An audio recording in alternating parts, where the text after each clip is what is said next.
Hello, my name's Andrew Dick and I'm the director of the UCL Institute of Ophthalmology in London, UK, and also chair and professor at Bristol Medical School in Ophthalmology in Bristol, UK.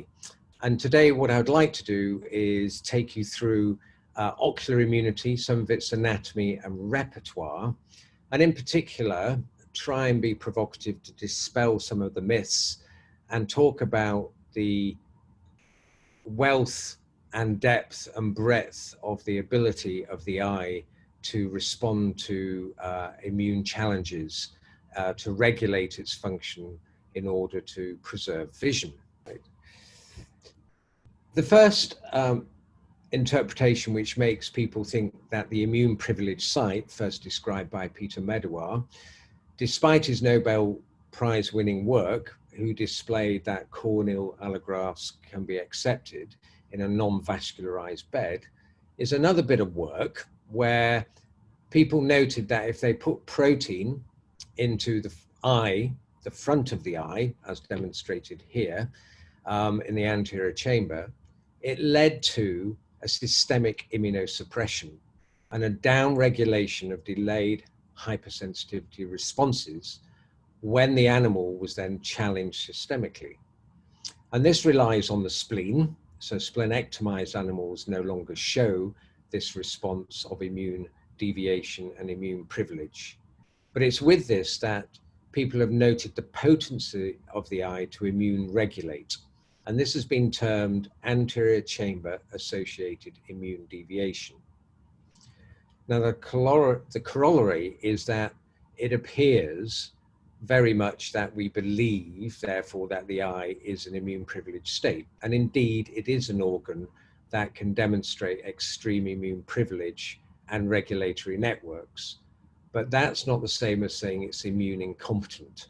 So the eye is full of immune cells, as I think has been described previously in the talks. And I'd just like to highlight some of these again.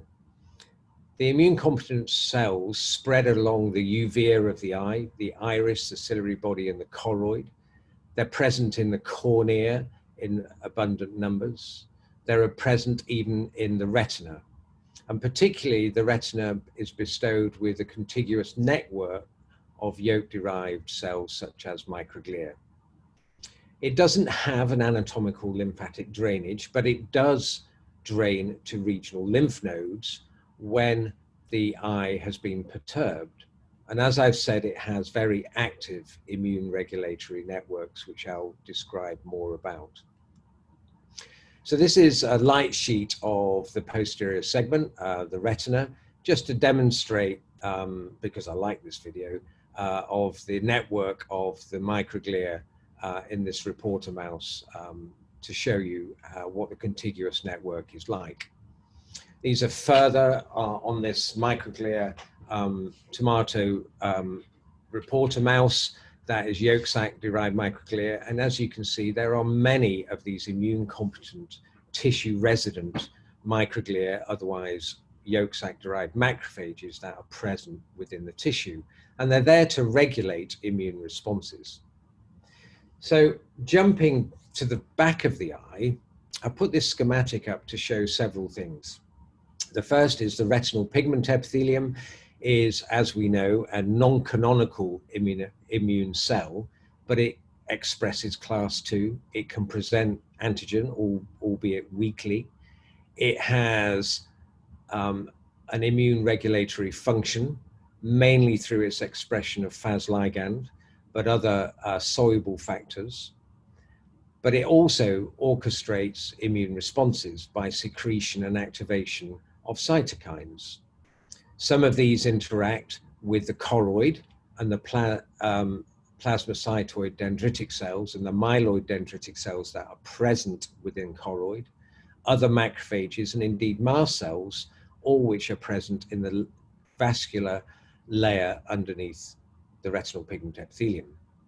And indeed, internally, obviously, there's an interaction through cytokine and chemokine networks and cognate receptor ligand interactions with microglia that help maintain its regulation, but also can be perturbed to dysregulate to activate these cells to be very, very prominent immune response cells. Now, the reason of highlighting that was really to take a concept further. There's a concept called para-inflammation. I personally think this is a term that confuses, but actually it's a term that is also very meaningful. And what this is really demonstrating, for example, with age or with any insult, how the tissue can increase its inflammatory profile to regulate the tissue function and remove danger, and therefore restore back to homeostasis. Or in a chronic stage, it can become further dysregulated and become purely inflammatory. Now, this may be, as we see in this diagram, basal levels of tissue damage are maintained by the immune regulatory networks of the eye, maintaining homeostasis. As soon as we stress this, the tissue with disease, with therapy, or indeed germane to this meeting, with subretinal injections or intravitreal injections and viral transduction, we will induce a form of response in that tissue you'd expect. And it may be that it regulates under the para-inflammatory networks, or it can jump into and be pushed into more tissue injury and, as we would expect in any tissue, an inflammatory response. So I'd just like to break some myths and truths. When we look at inflammation, not all altered immune responses mean what we'd like to see as in acute inflammation, lots of cells.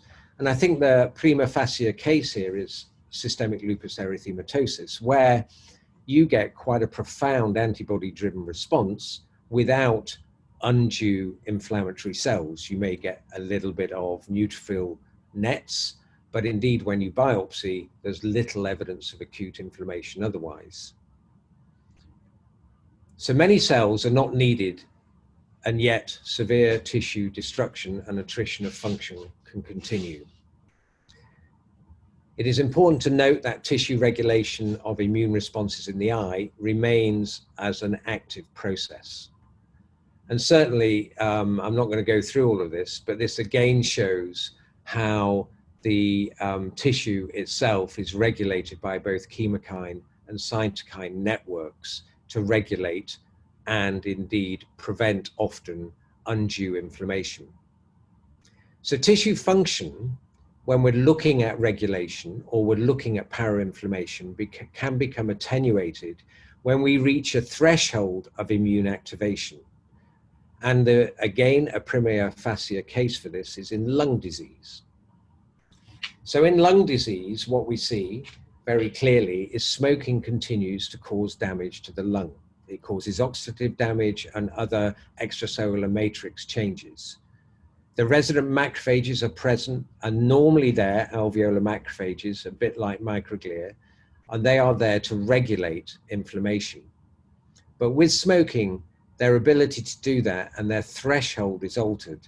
And as a result, the infections they would normally clear become more recurrent, more activated, such as in pulmonary obstructive airways disease. And what we see is an inability of these macrophages to regulate, and they then create chronic inflammation and tissue remodeling alongside frequent intercurrent infections.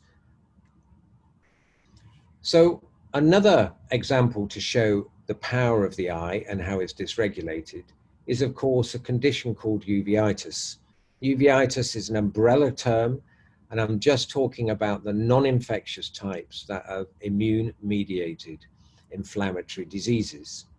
They may be associated with systemic disease or not, but nevertheless, we believe that what happens is tolerance is broken to certain retinal antigens, as you can see, as normally projected for autoimmune disease. And with further innate stimuli, the dendritic cells are able to present this to T cells that classically expand, and as a result, they migrate and infiltrate the eye, bringing in other players such as the mononuclear cells and the monocytes and the neutrophils to cause damage in the eye. Now, uveitis isn't rare, it's not common, but it equally occurs round about 100 in 100,000 people. So the eye is very, very capable of generating inflammation. Similarly, sterile inflammation is a concept where we notice that any action not due to a live replicating virus or bacteria can induce inflammatory responses, normally through the inflammasome complex and caspase-1 activation. This could be induced through dying cells around them, could be induced from systemic features such as other areas of inflammation that can cause and infiltrate the eye with cytokines, or for example, with other oxidative damages such as smoking. What happens is we get an altered state within the eye to become hyperinflammatory or sterile inflammation. Now, why might this occur? The eye isn't just got a contiguous network of some dendritic cells, macrophages, or microglia, as I've stated, but also we've noted that in certain areas of the eye, akin to entheses of the bone and the tendon, are T cells, resident T cells, as we can see in this picture. And they increase in numbers in patients who have uveitis, of no surprise. But when we look in more detail, we can find that in normal eyes, there is expression of these T cells that express the IL-17 receptor, a cytokine that promotes inflammation, and IL-17RA. And they occur in a particular area of the eye. It may not be directly pertinent, but we don't know whether they are present in the choroid, but they're certainly present in the trabecular meshwork. And why is that important? Well, they're there to sense danger. And some of the work we've been doing, to give you an example of that sensing, is to just use a model where we've used a recombinant IL-23 SSH10 variant AAV mouse model to give basically hypersecretion of IL-23. And as a result of doing that, we can get overexpression within both the ciliary body, as you can see, as well as the retina. And this has been also shown in the joints. So we've adapted this to show that when we look in the animal for uveitis, we see uveitis induced by the IL-23 secreting vector, even more than the inflammation GFP can induce anyway if you transfect it. And this occurs even in the RAG2 knockout, and therefore supports that these resident tissue cells within the ciliary body and trabecular meshwork are capable of driving inflammation.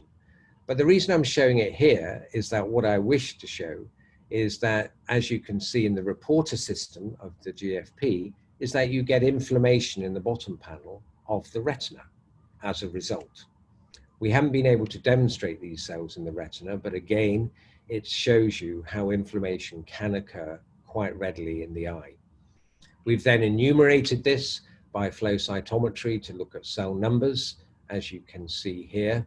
But most importantly, when we look at the next slide, we can see that even in the RAG knockout mouse, what we're seeing is that the cells that we see, if you look at the right-hand level, are in fact replicating cells of the CD3 T cells in the ciliary body. So these cells are capable of replicating, dividing, so be it, increasing in number, and secreting cytokine that promotes inflammatory responses within the eye. And that is due to just hypersecretion of IL-23. If we look at the retina during a low-grade inflammation, we can see quite readily that these cells are far more abundant than we can visualize by looking in. So I'm just going to play that again. So it doesn't look like there's many cells there, but when we look at the GFP expression, there are numerous amounts of CD4 T cells in the animal model of uveitis at a very, very early stage before we see really any clinical signs of inflammation. So we don't have to wait to see for cells clinically before we understand that this tissue may already be infiltrated and highly inflamed. So in general, when we look at the eye and its context of immune competency that normally controls the disease, it's because everyday stress in the eye has to be managed. We have to maintain a homeostatic state. We have a downregulatory immune environment, both at the RPE level, through microglia, and even when we look at the dendritic cells in the choroid, they tend to be tolerogenic. They have to maintain autophagy of the RPE and obviously normal function. But several things occur in life. One is the accumulation of oxidative stress and the sterile incitement of inflammasome activation that may occur, inciting an inflammatory response. We also have, as we see in aging and macular degeneration, complement dysregulation the older we get. And of course, that's even more emphasized depending on what genotype we have for certain complement genes. And then we have the concept of senescence and the senescence-induced secretory phenotype, again inflammatory. And again with aging, we have a loss of control of our regulatory networks, and systemically, we have an altered immune competency, often called inflammaging. Sorry about that term, but that's what it's called, where we're noticing with age, increasing age, we tend to become more inflammatory systemically. And indeed, the evidence we have from many tissues, including the eye, is exactly the same. So we lose an ability to regulate our immune responses with age, with accumulation of oxidative stress, with an inability to manage all these factors.